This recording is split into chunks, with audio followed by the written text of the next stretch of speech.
Hola compañeros, chicos, chicas. Vamos a dar esta clase para la asignatura de Historia de México Contemporáneo para el CECIT 6. La estoy grabando para ustedes porque me fue muy complicado conectar con ustedes. No tengo el número de ninguno de ustedes. Entonces, bueno, espero que les lleguen los correos a los que envié. Y bien, vamos a hacerlo de la manera más breve y sencilla posible, ¿vale? Las corrientes de interpretación de la historia, pues vamos a ver a qué se refiere con esto.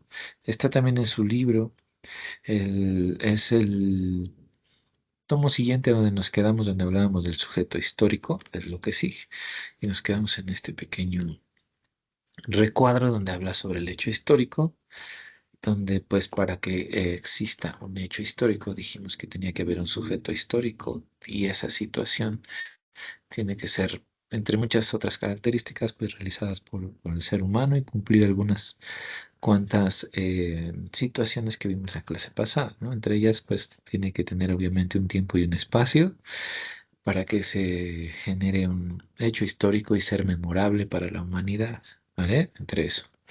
Entonces, pues bueno, entre lo que hemos platicado, también hemos visto y tratado de responder cómo quiénes son las personas que hacen la historia, ¿no? Y depende también mucho del proceso histórico al que le pertenezca, porque decíamos en algún momento que la historia es escrita por a veces los que ganan, si no es que siempre, ¿sí? O dice aquí, así como el del punto de vista de que adopta cada historiador. Por ejemplo, desde una perspectiva tradicional, que es una de las primeras corrientes históricas, está el positivismo, ¿no? Entonces, la historia la hacen las grandes personalidades. Quiere decir que quizá los líderes, los héroes, los que ganaron las guerras, los reyes, fueron los que escribieron mucha parte de la que nosotros conocemos como nuestra historia. O alguna minoría muy escogida, muy selecta. Pero bueno, entonces, ¿dónde quedó la otra versión, no? Aquellas que se consideran con capacidades especiales para influir en la marcha de los conocimientos. Todo lo que, por ejemplo, vivimos normalmente y ocurre un hecho fuera de lo relevante o que marque un antes y un después, generalmente son, por ejemplo, este día, que es el 15 de septiembre, hubo un antes y un después. Hubo unas situaciones que nos llevaron a ese punto y donde hubo un punto de quiebre. Posteriormente a la Guerra de Independencia, pues se escribió por las personas que quedaron, ¿no? Ajá. Entonces fueron una minoría quienes la escribieron, pero en ese punto también nos hace dudar a nosotros, nos hace pensar, pues, si es verdad, ¿no? Esta visión del positivismo también es una visión tradicional, pero bueno, se centra mucho entonces en las cúpulas, ¿no? En pocas personas que lograron escribir o decir qué era histórico y qué no, qué fue relevante y qué no. Por su lado contrario está el materialismo histórico, que este fue, lo voy a explicar más adelante, fue un pensamiento de un señor que se llamaba Carlos Marx y también la Escuela de los Anales, ¿vale? Estas incorporan, pues, como protagonistas de la historia a más gente, a los colectivos, ¿sí? A un grupo social o a lo que llamamos el pueblo. Entonces ellos eran los que escribían la historia y quienes deberían de haber tenido la oportunidad de escribir y decir que era historia y que no, no solo unos cuantos, como en la primera. Bueno, asimismo también estas perspectivas llegan a contemplar instituciones, por ejemplo, en muchos siglos, la iglesia, la religión, fueron quienes escribían la historia. El gobierno también la ha escrito, ¿vale? No solo ellos, pero como instituciones son cosas muy, muy grandes. La iglesia católica, la iglesia musulmana, etcétera, ¿vale? O sea, no hablando de religiones. Y el Estado es el gobierno. Ujú. Ellos también escribieron qué fue y qué no fue, ¿vale? Cuando tuvieron mucho poder o cuando dejaron de tenerlo, pues cambió al Estado, por ejemplo. En la historia de México hubo un suceso importante que dividió esos dos poderes, por así decirlo. Pero bueno, más adelante lo veremos. Pero entonces, ¿qué nos contaron que nosotros lo tomamos como cierto? ¿Vale? qué fue cierto y qué no. Em, Imaginen por un momento que escribieron la historia quienes no debieron escribirla, ¿no? O también en algún momento nos dijeron que nos venían a conquistar con la bandera de una religión a las personas de este lado del mundo que vivían ya desde antes y con esas banderas de una cruz, de una religión distinta, de ser la verdadera, la verdadero, pues evangelizaron a muchas personas y les hicieron cambiar de religión, ¿no? Cambiaron sus valores, sus estructuras sociales, etcétera, pero también los esclavizaron. Ujú. Y bueno, fueron por siglos los indígenas de América, precisamente los que conquistaron la corona española, pues esclavos de ellos mismos, ¿no? Entonces, también la religión escribió mucha parte de la historia, escribieron esa visión de la historia, pero ya hemos hablado un poco de que también hubo otra realidad, ¿no? Y hubo otra historia que no fue escrita porque ellos no eran minoría, pero sí estaban oprimidos. Entonces, ¿quién es el que escribe la historia? ¿Vale? ¿Qué hubiera pasado si la hubieran escrito los que perdieron, por ejemplo? ¿Qué cosas se sabrían que no se saben? ¿Mm? ¿Hubiera cambiado la historia?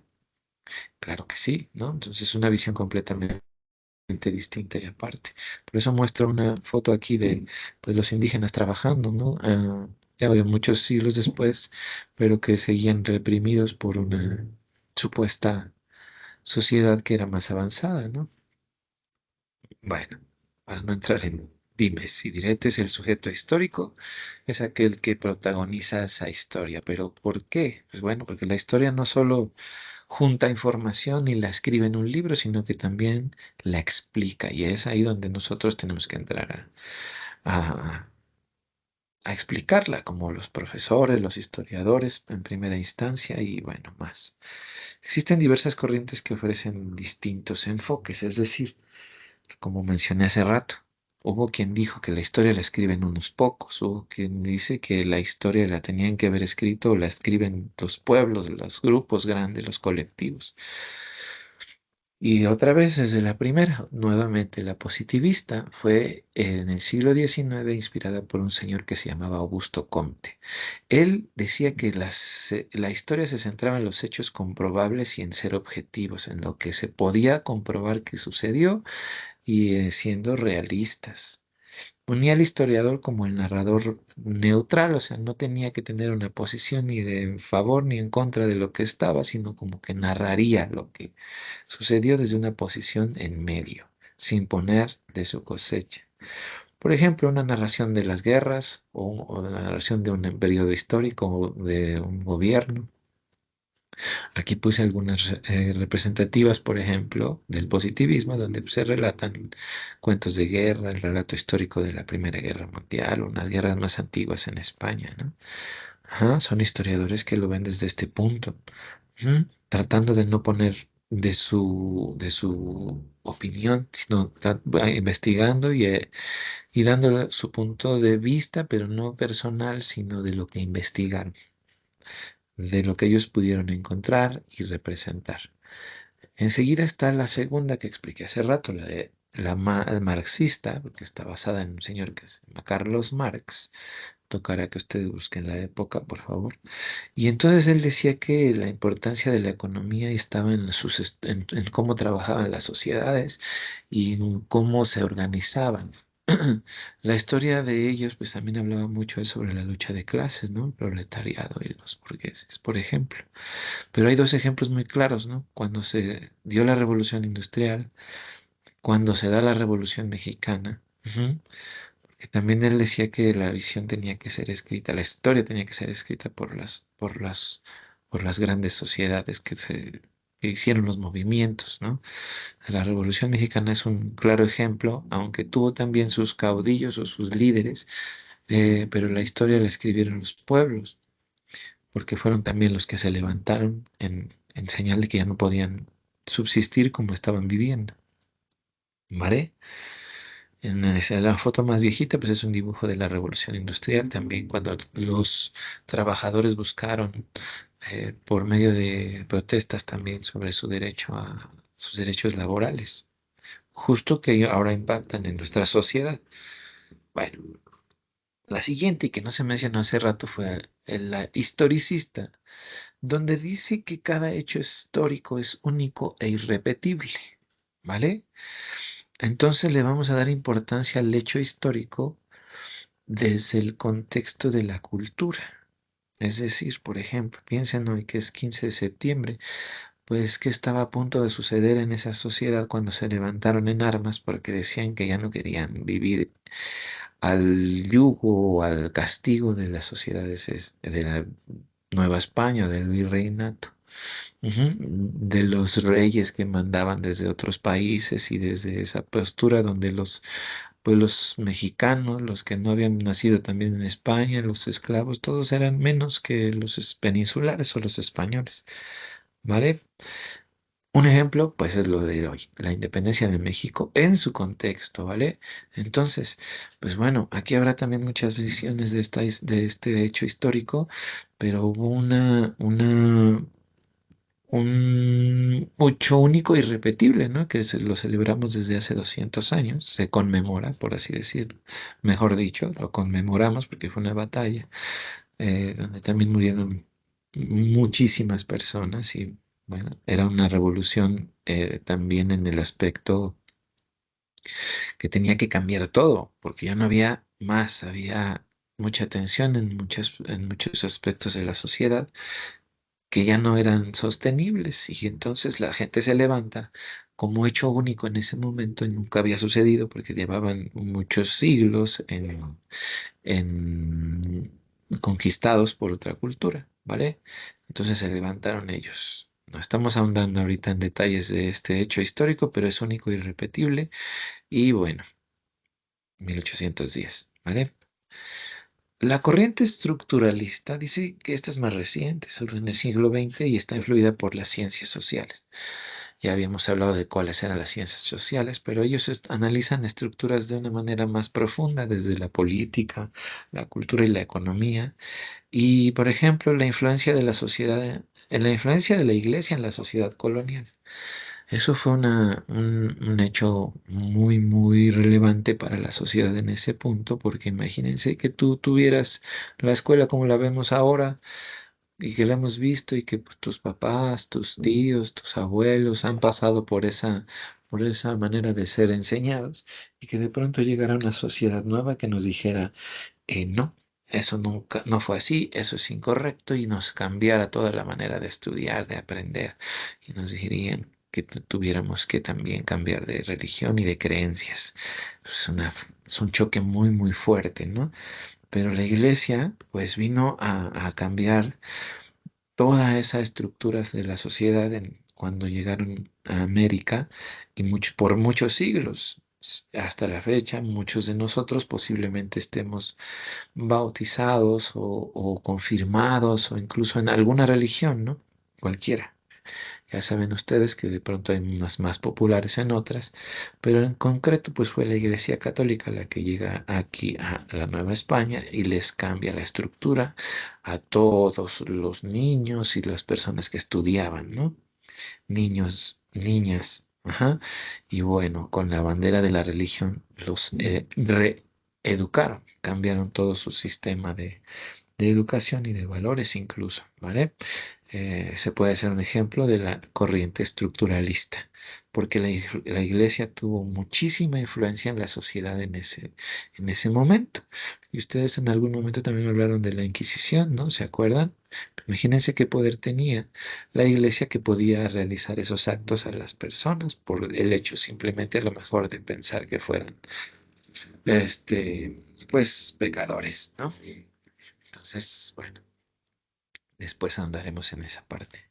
Pero la sociedad, la iglesia tenía también muchísimo poder y ellos decidían sobre la sociedad, así como lo que, por eso el gobierno hace, ¿no? Entonces decidían hasta quién vivía y quién moría. Ujú. Por último, la corriente posmoderna, ya es a finales del siglo XX, ujú, ya aquí se cuestionaba un poco, y eso no tiene tanto tiempo, la idea de una verdad histórica absoluta, ¿sí? Porque también entendió que no había esta visión entiende que no hay una sola verdad, que también hubo gente que en la historia que fue borrada de los hechos históricos, que fueron desaparecidos o que ni siquiera fueron tomados en cuenta. Les pongo un ejemplo. En la historia, pues en México también ha sido por muchos años, o si no es que hasta este punto, donde nunca se le reconoció el papel de la mujer como debería de ser y hubo muchas personas que fueron mujeres que ayudaron a los movimientos sociales, ya sea de independencia, de la revolución o incluso de la conquista, como la guerrera tlaxcalteca que vimos en el video de las cápsulas que mostré en clase, donde pues era una heroína, ¿no? Que nunca se supo de su existencia hasta hace poco o no se había dado a notar. Estaba posiblemente en los libros, obviamente, en los códices, pero nunca fue relevante para la historia porque esa parte era escondida por el hecho simplemente de ser mujer. Entonces, un ejemplo de esta corriente posmoderna, donde acepta muchas versiones, interpretaciones también. Hay mucha historia que queda en duda, ¿no? Por ejemplo, las diferentes versiones de la conquista de nuestro país. Ajá, por los españoles hace ya muchos siglos, pero que sigue haciéndonos entender cómo es nuestra sociedad hasta ahora. Entonces, una versión por ahí dice también que la conquista fue pacífica, que fue de ideales y que no hubo tantos muertos, que se enfermaron y que, bueno, muchas cosas que en la historia a lo mejor no toma en cuenta de la misma manera y que no hubo matanzas, ¿no? Que a lo mejor fue menos violenta de lo que pensábamos y que fue más una conquista ideológica, de ideas, ¿sí? Entonces existe esa versión donde se menciona que pues los gobernantes de Tenochtitlán entregan el poder poco a poco, con tal de también salir beneficiados y que no hubo tales batallas, ¿no? Esa es otra versión. Y la versión que nos muestran los libros desde que vamos en la primaria, pues fue que hubo muchas luchas y muchas pérdidas humanas, tanto de un bando como del otro, ¿no? Y que seguramente pues lo más apegado a lo real, pero pues, o puede ser que sea una combinación de ambas. Tanto fue una conquista violenta y después religiosa y también a lo mejor no violenta en ciertos años o con ciertos grupos, pero al final fue pues cambiar todo el mundo que vivían las sociedades en Tenochtitlán, los pueblos indígenas, a lo que venían viviendo o conocían los europeos, ¿no? Desde la comida, las ideas, las armas, cómo vestían, etcétera. Pero bueno, existen esas versiones, ¿vale? Que también no murieron por guerras, sino que por enfermedades y que fue una conquista más ideológica, es decir, que entregaron el poder sin tanta guerra. Ujú. Pues, y las dos puede que sean válidas, ¿no? Tienes que conocer las dos. Es por eso que esta corriente última pues tiene múltiples interpretaciones. Y lo subjetivo es algo que no es completamente 100% real. Pues lo subjetivo puede tener varias esquinitas, ¿no? No era así cuadrada, sino que resulta que eran muchos triángulos y hay más detalles que no se saben. Por último, aquí hay un poquito de características. Yo les voy a dejar de tarea un cuadro quiero que tengan estas, busquen un poco más de ellas. Hay mucha información. Les voy a sugerir también páginas de internet. Pero bueno, la positivista, hechos objetivos. El historiador era el neutral. Tiene una cronología. La marxista, la lucha de clases. Las sociedades y el pueblo era quien tenía que escribir la historia basadas en la economía también. Ujú, porque marxista, Carlos Marx tenía esa visión de la lucha de clases. La historicista decía que los hechos eran únicos e irrepetibles. La estructuralista, pues decía, por ejemplo, que se seguían ciertos patrones y estructuras. Ajá. Ya lo puse aquí atrás, retomamos, miren. Ujú. La influencia de la iglesia en la sociedad colonial. ¿Vale? Buscaba patrones de larga duración, como eso de esa influencia que duró por siglos y que incluso todavía tenemos ciertas cosas. Y la posmoderna, que dice que pues, es subjetiva y hay múltiples visiones y versiones de las cosas. Ujú, como la conquista de México y más recientemente que este, ha sido tema muy polémico. Ujú, entre los gobiernos actuales, ahora en el 2024-2025. Fíjense cuántos años han pasado. Entonces, en conclusión, la historia no es una sola, no es una línea nada más, porque también puede haber varias líneas hacia arriba, hacia abajo, en medio, así como la serie esa de Loki, donde hay muchas realidades y se va la línea así, de repente se sube porque pasó algo aquí, o se cuenta una verdad alterna. Ujú, así como los multiversos, pero aquí de diferentes versiones. Ajá. Cada corriente ofrece una forma distinta de explicar el pasado. Todas son válidas, ¿sí? Pero ellos dan visiones distintas, las corrientes. Y conocerlas pues nos ayuda a comprender la diversidad de interpretaciones y nos hace también más abiertos a decir, pues no hay una verdad absoluta de las cosas, no todo lo que te digan te lo tienes que creer, porque por eso también se estudia la historia, para que aprendas a entender la realidad sin irte son una sola versión de las cosas y también teniendo criterio para investigar un poco más, ¿no? Y no solo creerte lo que te digan, así como cuando los mexicas fueron engañados por los españoles. Ujú, por objetos, que brille el espejito y toda esa historia de que les cambiaban oro por espejos, ¿sí? Entonces, no hay verdades absolutas. Ha habido tragedias también durante la historia.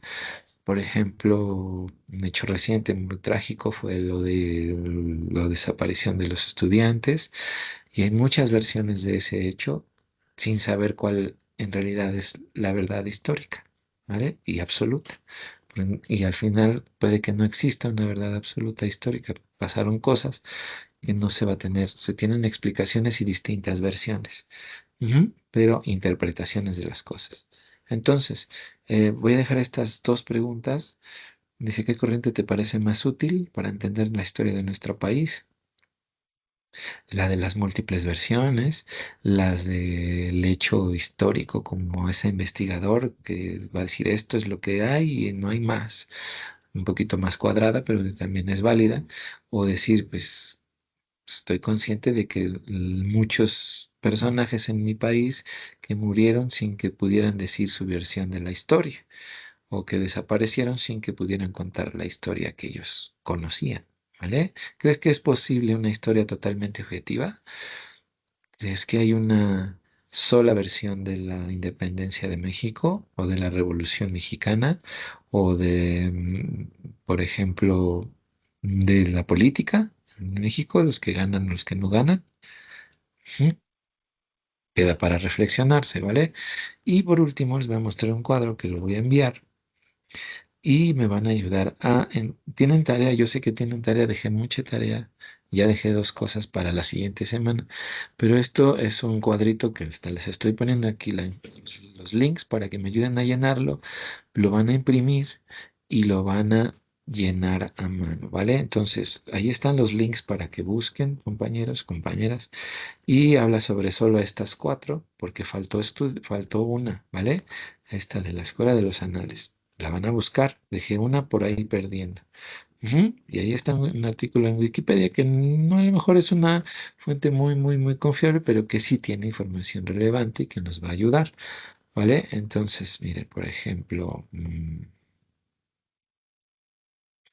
déjenme ver. Pueden buscar ahí o pueden buscar en solo Google también, ¿vale?